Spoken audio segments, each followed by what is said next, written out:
So, ayan na po yung kutsinta ko. Kung makikita nyo, nilagyan ko na ng caramel.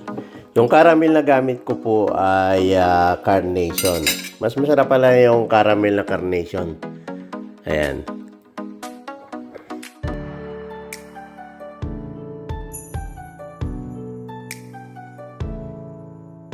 Hello, magandang morning sa inyong lahat. Kumusta po kayo sa lahat po ng mga manonood at subscriber ko? Ngayong araw na to ay araw po ng Sabado at wala akong pasok.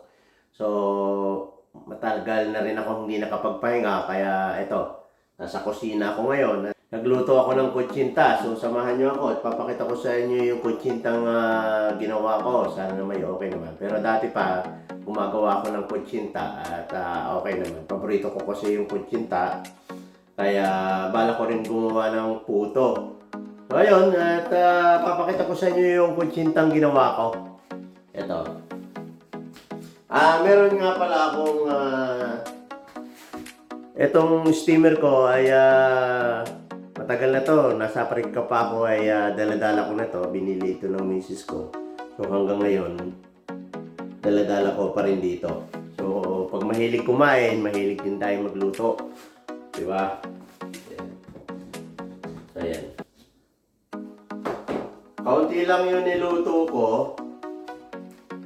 Ayan. 2, 4, siyam. Ayan. Ay. Ayan.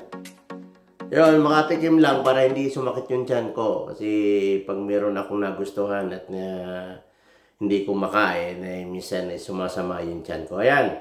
Ayan po yun. Wala akong nyog, kaya caramel na lang yung ilalagay ko. Ayan. So, kung pwede lang ako mag-business ng kutsinta, puto dito sa Ireland, so mahirap din mag-deliver. At baka sabihin, napakamahal naman ng benta ko ng kutsinta. Kaya pakita ko lang sa inyo. Ayan. Okay naman.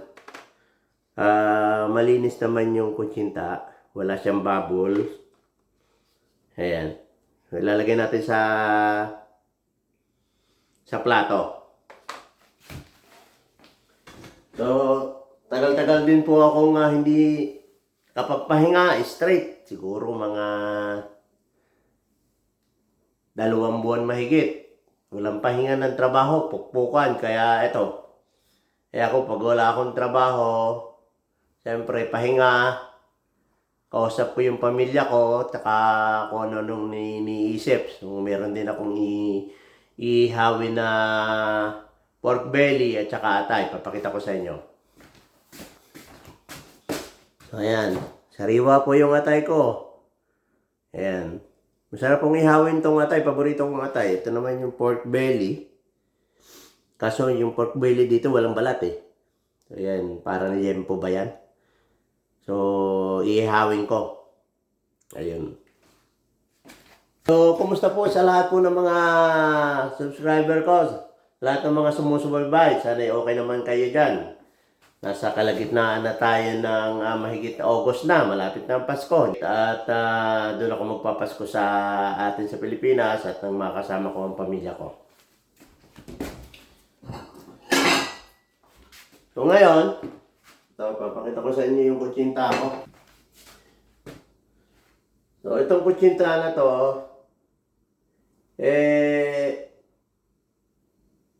meron po akong dalang lihiya. Ayan.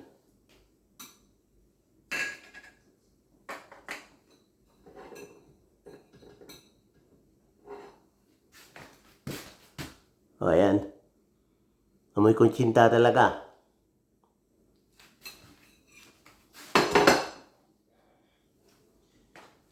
Alam niyo, mahilig po ako magluluto ng kakanin din, biko, kutsinta at saka maha. Kaya ito ang aking bisyo, yung kumain. Ayan. Sa mga nanonood at na mga nandito sa Ireland, pwede, try natin kung pwedeng pag umorder kayo o isang tray, chat lang nyo ako kung hanggat kaya ko gumawa at i-deliver ko sa inyo, walang problema. Try natin, subok natin. Ayan. Bali, siyam na piraso lang to. At least kahit papano, nakatikim tayo ng kutsinta. Ayan. Kumusta po sa lahat po? Shoutout po pala kay Kuya Abner. Sa inyo dyan, kumusta po? Ito, wala akong pasok ngayon at nakapagpahinga. Kaya paglamon ng tupagin ko ngayon. Minsan hindi na ako nakakakain ng kanin. Isang beses na lang sa isang araw. Ayan. So may yema ako dito. Nakabili ako sa sentra ng yema kahit nung nasa Monahan ako. Bumibili ako ng yema at gumagawa nito. Kumusta pala sa mga taga-Kuwait, yung mga kaibigan ko dyan sa Monahan? Kumusta kayo? Eto, nagluto ako ng kutsinta.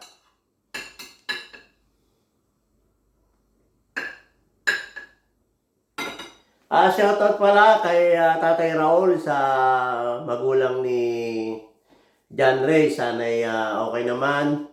At pagaling po kayo, Tay Raul. Salamat pala sa panonood. Ito, nagawa ko ng kutsinta na. Ayan. Papakita ko sa inyo yung yema. Meron pong yemang binibenta sa Sentra. Hindi ko nakita sa Lidl kung meron sila. Pero sa Sentra, malimit ako makakita. Para doon sa mga nagtatanong, may yema po dito. Nagawa na nila. Parang Alaska. Pero carnation naman yung gamit. So, sandali. Papakita ko sa inyo. So, ito yung sinasabi kong yema.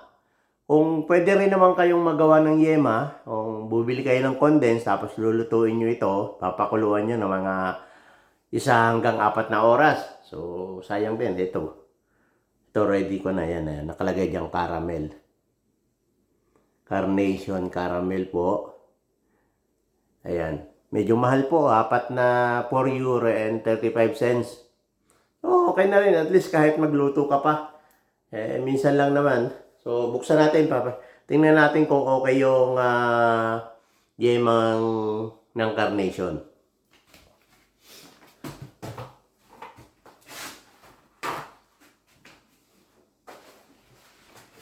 Yan. Tapos, try natin. Hindi ko na pinakita sa inyo kung paano yung paggawa. Dahil alam ko naman sanay kayo. Wow! Ang bango. Ayan. So yun, try natin ipahid sa kutsinta. Lagay natin sa ibabaw. Ayan po, maganda ang pagkakagawa. Yung mga gusto, naghahanap ng yema, kung hindi kayo makakita ng yema sa Lidl o sa Super Value, pwede kayo magtingin sa mga sentra. Ayan. Try natin sa ibabaw. Spread natin ganyan. Ayan. Ayan. Tatakam na ako. Matagal na akong hindi nakakatikim ng kutsinta ulit.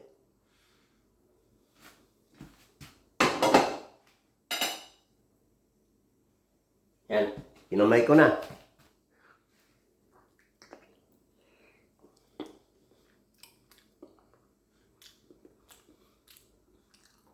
Ayos po. Masarap.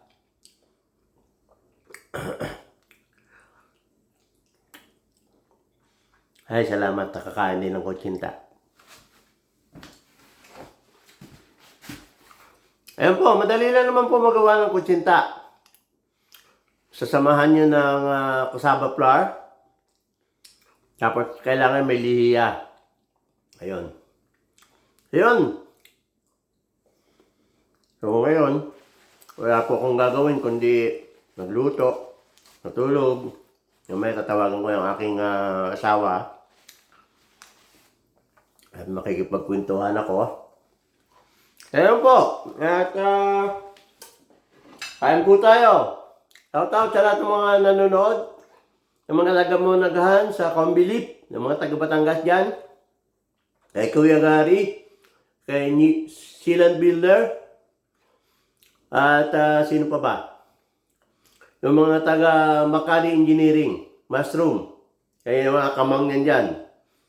So, ayun. Maraming salamat po sa walang sawa niyong panonood at sana'y lagi kayo nakasubaybay sa lahat ng mga video ng i-upload ko. Hanggang sa muli po, mag-iingat po kayo. Bye-bye! Yeah.